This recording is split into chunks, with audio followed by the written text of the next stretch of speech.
da Sicilia 24, questi titoli di oggi. Palermo potrebbe essere una villetta contesa, il movente dell'omicidio del magazziniere Stefano Gaglio, fermato il cognato 62enne. Il volume della musica troppo alto in casa si è trasformato in tragedia con un ragazzo accoltellato a Carini nel Palermitano, 10 persone denunciate per rissa aggravata, il racconto della madre del giovane ferito. Tragedia migranti, il corpo di una ventenne arriva senza vita a Lampedusa su un barchino, i superstiti riferiscono che era caduta in mare, un'altra donna è stata inghiottita dalle onde. L'Europa mette come priorità la lotta alle mafie, così la Presidente del Parlamento europeo Metsola è intervenuta al convegno su criminalità nazionale e transnazionale all'Università di Messina. Catania arrivano le dimissioni di Giuseppe Reina, direttore sanitario dell'ASP. Il dirigente era stato sospeso per un anno dall'incarico perché indagato per violenza sessuale. Confermato il piano da 5 miliardi per lo stabilimento di Catania del STM, sarà polo europeo del carburo di silicio. Il ministro Urso ha garantito nessun taglio del personale. Calcio, Palermo al lavoro per la gara casalinga di venerdì contro il Bari. I rosanero per una notte potrebbero essere in solitaria in vetta alla classifica di Serie B. Serie C, il Catania pensa al Sorrento per riscattare la batosta di Cosenza. I campani ospiti al Massimino sabato alle 17:30.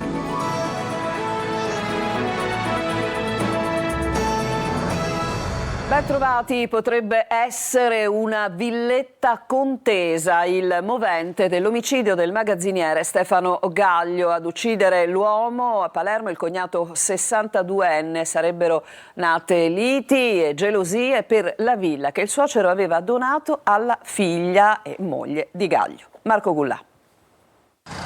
Liti, battibecchi accesi, vecchie scorie, ma soprattutto una villetta contesa a Carini. Potrebbe essere questo il movente che ha portato Giuseppe Cangemi a sparare e uccidere il cognato Stefano Gaglio ieri a Palermo. È una delle ipotesi investigative per fare luce sul delitto avvenuto davanti questa farmacia dove Gaglio lavorava come magazziniere. Dopo un lungo interrogatorio alla squadra mobile di Palermo, Cangemi, 62 anni, è in stato di fermo. Le immagini delle telecamere di videosorveglianza della farmacia e di altri esercizi commerciali lo inchioderebbero. Cangemi, inoltre, avrebbe ammesso di avere sparato, consegnando anche la pistola. Tutto sarebbe nato per un vilino a Carini che il suocero avrebbe donato alla figlia, ovvero la moglie di Gaglio. Una decisione che avrebbe provocato malumori e liti tra i due cognati, visto che Cangemi ambiva la villetta. Quindi la furia omicida, 4 colpi di pistola sparati alle spalle del cognato. La farmacia dove lavorava Gaglio è rimasta aperta, nessuno vuole parlare. C'è ancora incredulità per quanto accaduto. Siamo ancora sotto shock, ci racconta il portiere di questo stabile vicino proprio alla farmacia Sacro Cuore. Ci vedevamo sempre e mai un ragazzo che usciva fuori o era nervoso, era sempre educatissimo, è quello che l'ho conosciuto io da tantissimi anni. Morire così è veramente, qualsiasi cosa ci sia stata anche in famiglia, dico, si discute, si parla, dico, non ci sono veramente parole. Lo conosco da cliente, dai, venendo in farmacia giustamente quel po' che insomma mi poteva aiutare, è sempre disponibilissimo. Poi quelle poche volte che veniva in tabaccheria, sempre gentile, cordiale, come siamo noi. Per me è una persona squisita, non posso aggiungere altro. L'ennesimo episodio di sangue a Palermo sollecita una riflessione sulla circolazione delle armi in città. La stessa riflessione è fatta, lo ricorderete, dopo la strage di Monreale. Da allora a oggi non è cambiato nulla. Manlio Viola. Non solo violenza di strada che dilaga ormai in tutte le grandi città. A Palermo c'è un allarme che riguarda anche la circolazione sempre più semplice di armi clandestine. Un allarme del quale si parla nelle parrocchie di frontiera, fra i volontari delle associazioni nei quartieri più difficili, ma che non riguarda soltanto le periferie. Oltre ai coltelli che ormai almeno metà dei frequentatori della Movida portano in tasca come un qualsiasi accessorio, è sempre più facile procurarsi anche armi da fuoco clandestine. L'allarme che tutti condividono ma che nessuno vuole esprimere mettendoci la faccia, è partito già da mesi, da quando la lite fra ragazzi problematici di Monreale si trasformò in strage proprio perché comparvero 2 pistole in quella che diversamente poteva restare una rissa fra monrealesi e palermitani con qualche contuso. Ma da allora nulla è cambiato. Ci sono gruppi Instagram dove si possono trovare vere e proprie vetrine di armi di ogni tipo. In passato si poteva ordinare anche con un messaggio in direct, ma da quando la cosa è venuta a galla bisogna essere poi invitati in un gruppo Telegram per ordinare. Ma la procedura resta comunque semplice, chiunque può avere un'arma clandestina senza che nessuno gli chieda nulla. Sono finiti i tempi degli arsenali di mafia, ora tutto è a disposizione di chiunque e questo rende sempre più sanguinari i conflitti di strada, quelli familiari come sembra essere successo ieri con l'omicidio di Piazza Principe di Camporeale, e persino i conflitti di vicinato, condominiali, per non parlare della malamovita o delle semplici liti legate alla circolazione stradale. A Carini, siamo nel Palermitano, una rissa tra vicini di casa per il volume troppo alto della musica in casa si è trasformata in una tragedia con un ragazzo accoltellato. Oggi è arrivata la denuncia per 10 persone accusate di rissa aggravata. Sentiamo il racconto della madre del ragazzo, giornalista Lorena Dolci. Sono felice che io ho mio figlio, anche se naturalmente traumatizzato dalla situazione, spaventato, anche se ha questi punti addosso, anche se è pieno di dolori e la notte non dorme, anche se tutto quello che possiamo dire, sono felice che oggi lo sto raccontando. Dall'ospedale in cui è ricoverato il figlio di 22 anni, Mary Giammona racconta quella domenica da incubo. Da giornalista di Teleiato mai avrebbe pensato di essere lei e la sua famiglia al centro di un fatto di cronaca. Il figlio accoltellato al braccio e al torace, il marito picchiato, al culmine di una rissa con un gruppo di palermitani che avevano affittato una villetta per l'estate a Carini. Un karaoke, canzoni neomelodiche, tutto quanto, praticamente una sola richiesta appunto di spostare la cassa dal mio muro di cinta e metterla più in dentro in maniera tale che loro la sentivano meglio e non la sentivo io. Praticamente è scaturita una inutile rissa che si poteva tranquillamente evitare e mio figlio è stato accoltellato. In un post su Facebook Mary scriveva: ho visto il sangue che copriva il corpo di mio figlio, ma nessuno è stato trattenuto per tentato omicidio. Oggi quella famiglia, 10 persone tra i 19 e i 61 anni, sono stati denunciati per rissa aggravata, ma sono ancora nella villetta lì accanto. Sinceramente è preoccupato perché se sono stati in grado di fare questo, cosa sono in grado di fare. Però noi abbiamo fiducia alla giustizia e quindi non ci vogliamo pensare. E si allunga purtroppo la lista dei morti lungo le strade siciliane. L'ultima vittima è questa mattina a Partinico, nello scontro tra un'auto e un trattore, è morto Francesco Dioguardi, 61 anni, imprenditore. Sentiamo Laura Spanò. Tragedia sulla statale 113 Partinico-Alcamo, a perdere la vita un imprenditore agricolo di 61 anni, Francesco Dioguardi. Il sinistro poco dopo le 6 nei pressi dello svincolo per Grisì. La vittima si trovò a bordo del suo trattore quando è avvenuto lo scontro violentissimo con un'automobile di piccola cilindrata durante una manovra di sorpasso non lontano dallo svincolo. Secondo una prima ricostruzione, la macchina, una Fiat 600 guidata da un quarantenne, e il trattore stavano percorrendo la strada nella stessa direzione quando l'automobilista avrebbe tentato un sorpasso azzardato, causando lo scontro, costato poi la vita all'imprenditore che si trovò al volante del mezzo agricolo che si è capovolto. Nonostante l'intervento dei sanitari del 118, per lui non c'è stato nulla da fare. Sull'episodio indagano gli agenti della Polizia Municipale di Partinico, supportati dai carabinieri che hanno gestito la viabilità. E ancora strage migranti, ancora morti nel Mediterraneo. Il corpo di una ventenne è arrivato senza vita a Lampedusa su un barchino. I superstiti hanno riferito che la ragazza era caduta in mare. Un'altra donna è stata inghiottita dalle onde. Emanuela Corsi. Aveva circa 20 anni, la migrante giunta cadavere ieri pomeriggio a Lampedusa. È morta annegata. La conferma è arrivata dall'ispezione cadaverica fatta al cimitero di Calapisana.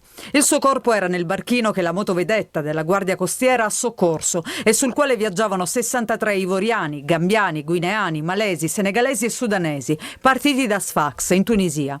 La giovane sarebbe caduta in mare, ma nonostante i compagni di viaggio l'abbiano ripresa, non ce l'ha fatta. Le onde hanno inghiottito un'altra donna, dicono i sopravvissuti, tra i quali c'erano 3 minori. Intanto sull'isola è stata un'altra notte di sbarchi. Nelle ultime ore sono arrivati complessivamente 149 migranti dopo il soccorso di 4 imbarcazioni. Tutti sono stati portati all'hotspot, dove al momento e dopo gli 11 approdi di ieri ci sono 650 ospiti. Pianificato il trasferimento di 301 migranti a Porto Empedocle. Il comune dell'Agrigentino intanto è stato assegnato come porto sicuro alla ONG Luis Michel.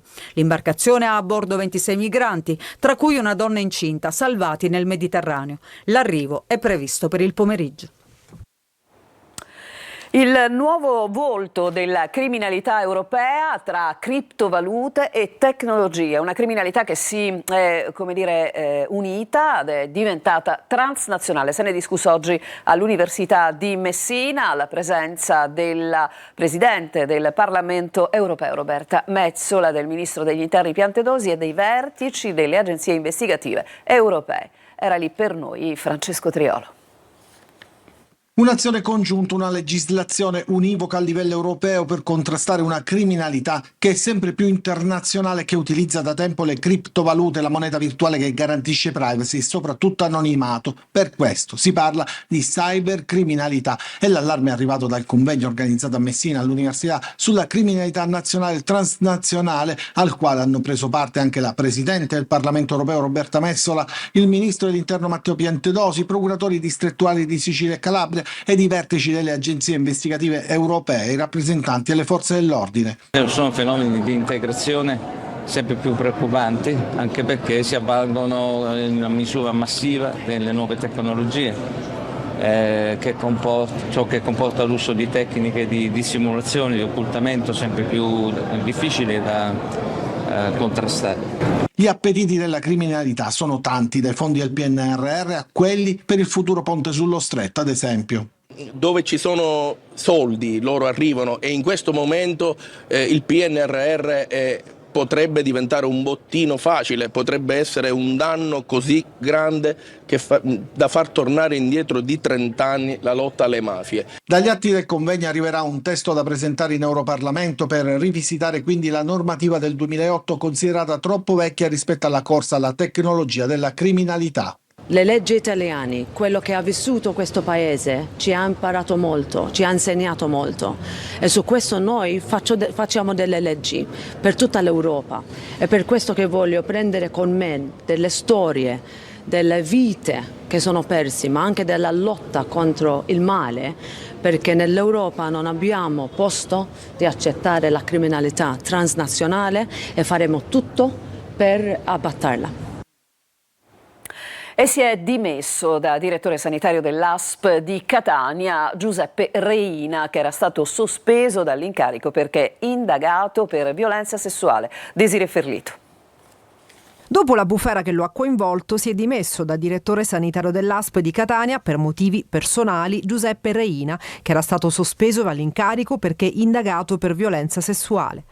Secondo l'accusa, Reina, quando era primario di un reparto nell'ospedale di Paternò, avrebbe tenuto comportamenti espliciti finalizzati a ottenere prestazioni sessuali da personale femminile della struttura, forte del suo ruolo gerarchico anche durante i turni di lavoro. Il GIP ha ravvisato gravi indizi per uno solo dei diversi casi contestati dalla procura, quello ai danni di una collega medico-chirurgo che avrebbe costretto a subire atti sessuali. Ieri, sentito dal GIP per l'interrogatorio di garanzia, alla presenza del procuratore aggiunto Sebastiano Ardita, Reina, secondo i suoi difensori, ha risposto a tutte le domande con coerenza. La procura aveva chiesto al GIP di emettere un'ordinanza di custodia cautelare in carcere nei confronti dell'indagato, ma il giudice ha ritenuto sufficiente un'interdittiva della durata di 12 mesi. La procura però insiste e ha già depositato appello contro la decisione del GIP. E si è svolta davanti al GUP di Catania la prima udienza dell'operazione Mercurio, nella quale è coinvolto anche il deputato regionale Giuseppe Castiglione, accusato di voto di scambio politico-mafioso. Orazio Longo. Si è svolta davanti al GUP di Catania la prima udienza dell'operazione Mercurio, nella quale è coinvolto anche il deputato regionale Giuseppe Castiglione, assieme ad altri 25, su cui pende la richiesta di rinvio a giudizio firmata dal pubblico ministero Raffaella Vinciguerra. Le accuse mosse dalla procura sono quelle di voto di scambio politico-mafioso. Tra coloro nei confronti dei quali è stato richiesto il rinvio a giudizio c'è anche il pentito Rosario Bucolo. Ancora da capire quali effetti porteranno, se li porteranno, le sue dichiarazioni al processo. Nel corso dell'udienza il giudice ha preso atto della regolarità delle notifiche e ha esaminato le richieste di costituzione di parte civile presentate dai comuni di Catania, Ramacca e Misterbianco, dalla regione siciliana e dal Ministero dell'Interno. Un fascicolo imponente, quello messo sul tavolo dai PM, che lo scorso febbraio avevano ottenuto l'arresto, poi diventati domiciliari, del deputato regionale. Pagine in cui, oltre a nomi e contestazioni, vengono elencati i numeri identificativi dei brogliacci delle intercettazioni, cuore pulsante dell'intera operazione giudiziaria. Il deputato regionale, eletto all'Arsa nel 2022, dove ha ricoperto anche la carica di componente della commissione antimafia, già durante l'interrogatorio di garanzia aveva respinto le accuse, dichiarandosi estraneo a qualsiasi legame con la criminalità organizzata. La prossima udienza è stata fissata per il 7 ottobre, data in cui verranno discusse le ammissioni delle parti civili e la scelta dei riti processuali. E adesso ci fermiamo per una pausa, torniamo tra poco per occuparci di STM e non ci sarà alcun taglio di personale. A tra poco.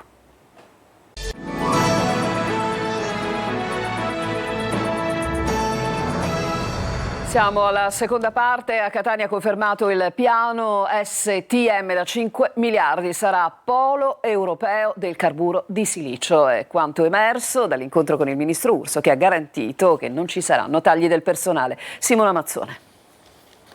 Confermato il maxi investimento da 5 miliardi su Catania, parola del ministro delle imprese Urso, che ha presieduto il tavolo su ST Microelectronics con la partecipazione del ministro dell'economia Giorgetti, rappresentanti dell'azienda, sindacati e regioni Sicilia e Lombardia, per le quali confermato nessun esubero di personale. Per i sindacati un risultato positivo, ma occorrono certezze per il futuro, un nuovo piano industriale che assicuri sviluppo e occupazione fino al 2032. Ospite a Buongiorno Sicilia per l'UGL, Angelo Mazzeo ha parlato dell'incontro a Roma. Poter fruire, poter beneficiare di nuove risorse che può mettere a disposizione la comunità europea vuol dire creare comunque ulteriore sviluppo, creare ulteriore occupazione e soprattutto rinsaldare e stabilizzare tutta la situazione, infatti, che fino a poche ore fa è stata un po' più vacillante. Per Catania Urso ha ribadito che l'impianto diventerà polo europeo del carburo di silicio, tecnologia chiave per transizione energetica e mobilità elettrica. Si tratta del più grande investimento autorizzato dalla Commissione europea nella microelettronica, dal valore di 5 miliardi di euro fino al 2037, con agevolazioni pubbliche superiori ai 2 miliardi. I sindacati al termine del tavolo romano hanno chiesto ulteriori incontri, sottolineando di attendere risposte chiare e trasparenti sui singoli impianti, ribadendo l'importanza e il valore aggiunto del sito catanese, dove la produzione parte da ogni singolo componente prima di essere assemblato. Sciopero generale di tutti i lavoratori precari della giustizia. Sono 12.000 in tutto il paese e tra alcuni mesi il loro contratto a termine scadrà e non potrà essere rinnovato. Anche a Catania il sit-in sotto la sede della prefettura, il servizio.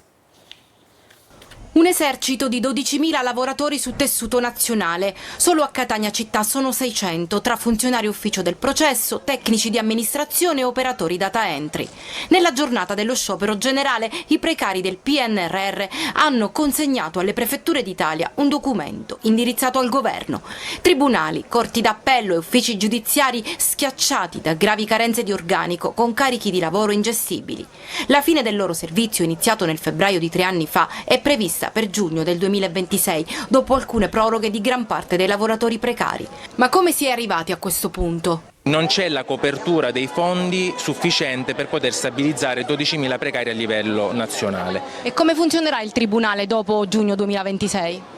Funzionerà con i dipendenti a tempo indeterminato ormai diciamo prossimi alla pensione e i tribunali non funzioneranno, si comincerà un'altra volta a riaccumulare l'arretrato e non ci sarà più nessuno che lo smaltisce. Su 12.000 lavoratori potrebbe aprirsi uno spiraglio per la metà, i 6.000 vincitori del concorso interno, che però potranno essere trasferiti in una sede diversa rispetto a dove sono stati già formati. Con il progetto PNRR noi siamo stati assunti soprattutto per abbattere l'arretrato della giustizia e che ovviamente i dati alla mano del Ministero riportano che effettivamente il nostro lavoro l'abbiamo fatto e l'abbiamo fatto anche bene, e dopo questo verremo buttati fuori.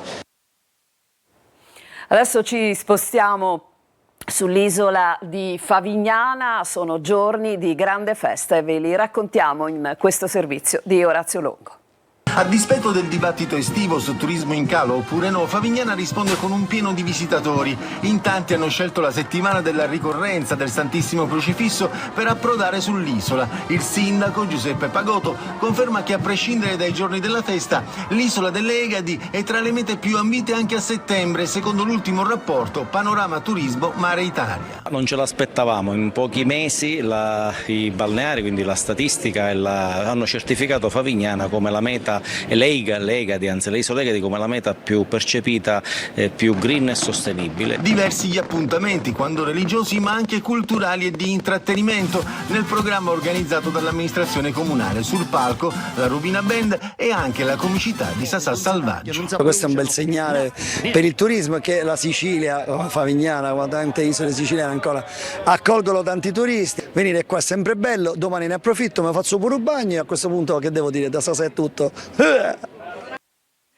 E dopo il nostro telegiornale ci sarà Sicilia 24 Focus, il nostro approfondimento. Oggi si parlerà di nutraceutici, ovvero principi contenuti in alcuni alimenti che hanno degli effetti benefici sulla salute, utili a prevenire o aiutare e a curare alcune malattie. Spesso vengono associati anche a terapie oncologiche. Ospite di Adelaide Barbagallo, la professoressa Marcella Renis, già docente di biochimica clinica e biologia molecolare clinica all'Università di Catania. Potrete rivolgere le vostre domande con un messaggio WhatsApp al 342 74 55 005. La trasmissione, oltre che in diretta su Telecolor, sarà anche in streaming su siciliaweb.it. Noi ci fermiamo adesso e subito dopo il calcio inizieremo con il Palermo.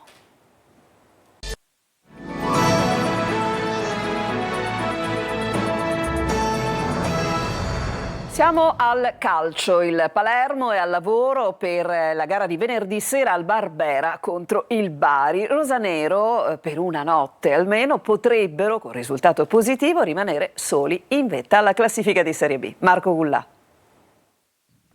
La vittoria sul campo del Sud Tirol ha permesso al Palermo di rimanere agganciato alla vetta della classifica. Una prestazione positiva, concreta, pragmatica. La formazione di Inzaghi adesso lavora per il prossimo step, ovvero l'anticipo di venerdì sera al Barbera contro il Bari. Un'occasione ghiotta, il Palermo per una notte può rimanere solo saldamente al comando e spera ancora nei gol di Poyampalo, bomber indiscusso già a quota 3 reti in campionato. Per me è molto importante di continuità. Momentaneo 3 partite, 7 punti, questa bella, ma come arrivo a casa contro Bari solo 3 punti per me è importante. Il club rosanero intanto nei prossimi giorni dovrebbe perfezionare l'accordo con il difensore Beresischi. L'ok con il giocatore è stato raggiunto da settimane e si attendono solo gli ultimi passaggi per ottenere il via libera definitivo alla conclusione dell'operazione. Alla Serie C adesso con il Catania che sabato prossimo tornerà a giocare al Massimino contro il Sorrento per riscattare la brutta sconfitta di Cosenza. Sentiamo Sergio Colosi.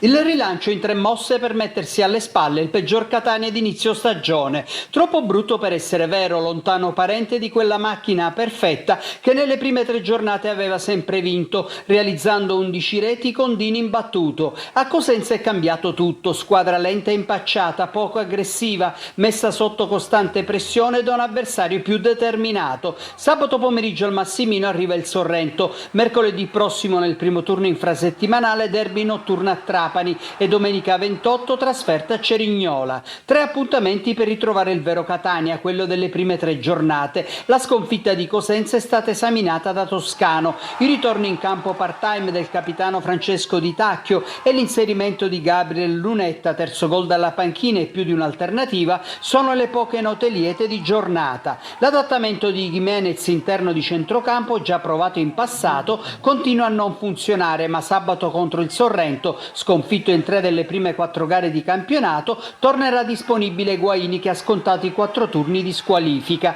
Sotto osservazione in infermeria Lo, il cui recupero contro i campani è improbabile, come quello di Caturano, tempi maggiori per Rolfini e ancora di più per Martic. Questo Catania però ha uomini e panchina per fronteggiare l'emergenza degli infortuni muscolari, che però devono essere attenzionati, e dimostrare che Cosenza è stato un passaggio negativo come Crotone in Coppa Italia. Serve uno spirito di squadra diverso e un'atmosfera che soltanto il Massimino potrà creare.